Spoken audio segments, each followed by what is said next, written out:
सर्वकार्येषु सर्वदा वक्रतुण्डमहाकाय सूर्यकोटिसमप्रभ निर्विघ्नं कुरु मे देव सर्वकार्येषु। प्रिय दर्शकों, आप सभी को मेरा हृदय से नमस्कार। शरीर सुख दुख का विचार कैसे करें? जी हाँ, इस वीडियो में यह विषय अत्यंत आवश्यक महत्वपूर्ण है।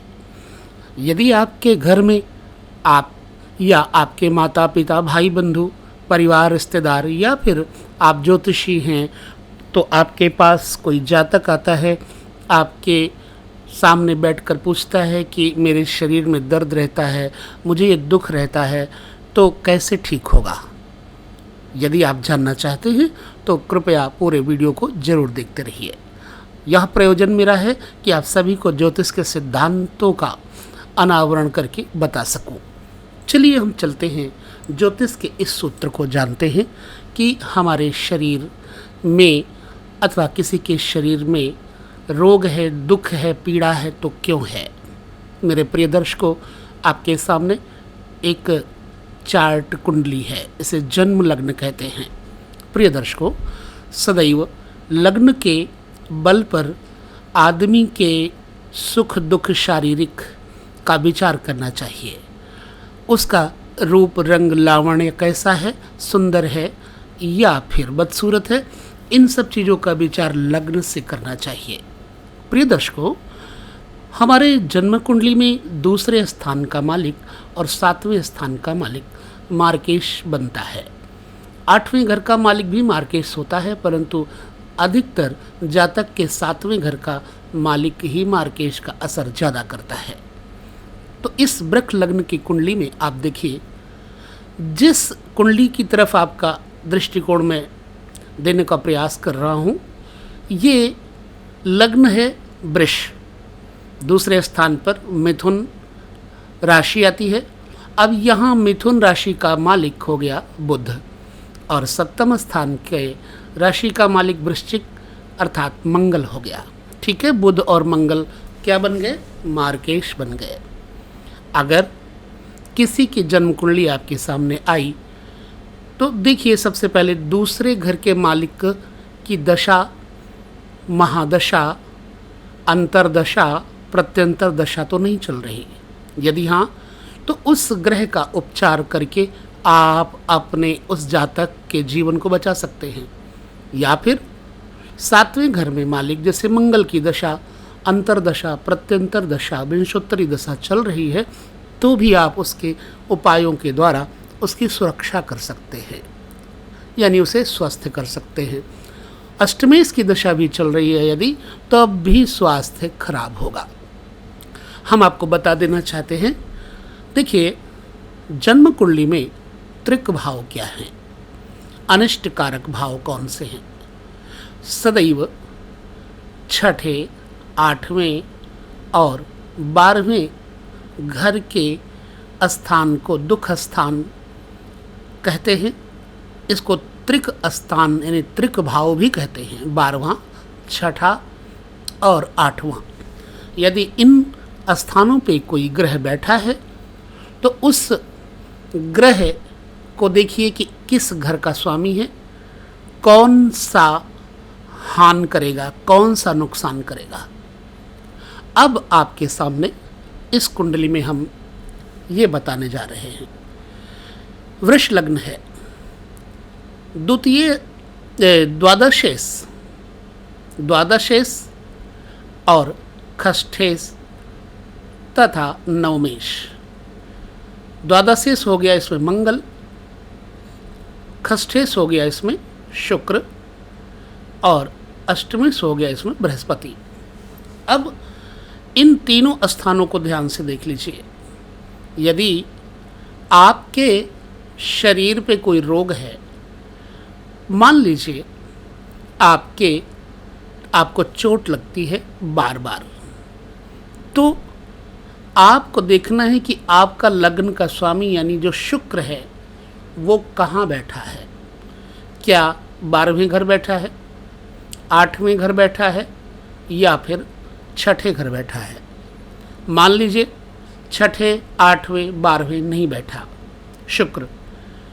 अब छठे, आठवें, 12वें घर के मालिक ग्रहों को देखिए, भावाधीश ग्रहों को देखिए।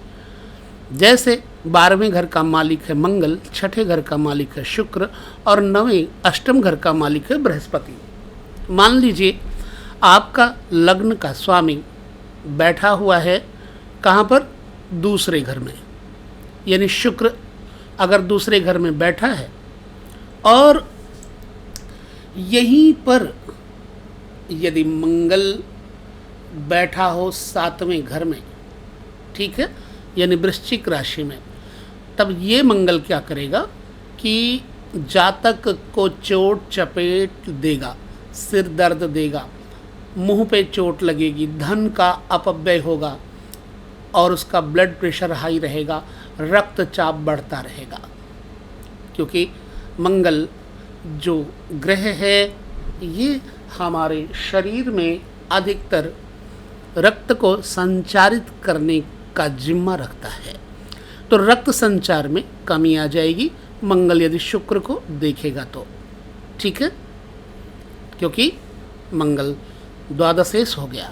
चलिए मान लीजिए आपका शुक्र ग्रह है, शुक्र ग्रह लग्न का स्वामी है, वो बैठा हुआ है 10वें घर में, यानी कि कुंभ राशि पर इस कुंडली में। अब जो शुक्र है खष्ठेश हो गया, वो यदि चौथे घर में यानी कि सिंह राशि में आ जाएगा, जो शुक्र है यदि 10वें घर में कुंभ राशि में बैठा हुआ है और यहाँ पर अष्टमेश बृहस्पति आ गया, मान लीजिए आपके दूसरे स्थान पर मिथुन में आ गया बृहस्पति। अब बृहस्पति की 9वीं दृष्टि जब पड़ेगी शुक्र के ऊपर, तो चूंकि बृहस्पति अष्टमेश है, उसकी दृष्टि पड़ने के कारण भी आपका स्वास्थ्य या जातक का स्वास्थ्य खराब रखेगा। ऐसी अवस्था में क्या करना चाहिए? जातक को बृहस्पति से संबंधित उपाय बताने चाहिए ताकि जातक ठीक हो सके। महामृत्युंजय मंत्र, मृत्युंजय मंत्र, शिव उपासना से जातक को लाभ मिलेगा, ब्राह्मणों की सेवा से लाभ मिलेगा, ब्राह्मणों को पीली वस्तुओं के दान करने से लाभ मिलेगा। ठीक है, चलिए ये तो एक हो गया, 2 प्रकार हो गए। मान लीजिए आपका लग्न शुक्र है और खष्ठेश भी शुक्र ही है, यानी कि खष्ठेश तुला राशि, यहाँ का मालिक भी शुक्र हो गया। अब शुक्र और सप्तमें जो मंगल एक जगह पर बैठ जाएं, शुक्र और मंगल, फर्ज कीजिए कि शुक्र मंगल आपके तीसरे घर में बैठ गए, तीसरे घर में कर्क लग्न है, कर्क राशि है। अब मंगल शुक्र यहाँ बैठेंगे तो जातक के जीवन में उसकी स्त्री ही उसकी शत्रु हो जाएगी, उसके जातक के अपने वीर्य का नाश वो गलत कार्यों में करेगा, हस्त मैथुन इत्यादि में करेगा, या फिर किसी भी स्त्री की तरफ आकर्षण बढ़कर के गलत महिला के चक्र में फंस करके भी वो अपने वीर्य का विनाश करेगा और जातक का शरीर रोगी होने लग जाएगा, उसके शरीर में शुक्र की यानी वीर्य की कमी आ जाएगी और उसके शरीर में कांति नहीं रह पाएगी। तो ये रहे कुछ योग आपको समझाने के लिए। कैसा लगा वीडियो हमें ज़रूर बताएं। यहीं पर लेते विदा आपसे। आप सभी को मेरा नमस्कार।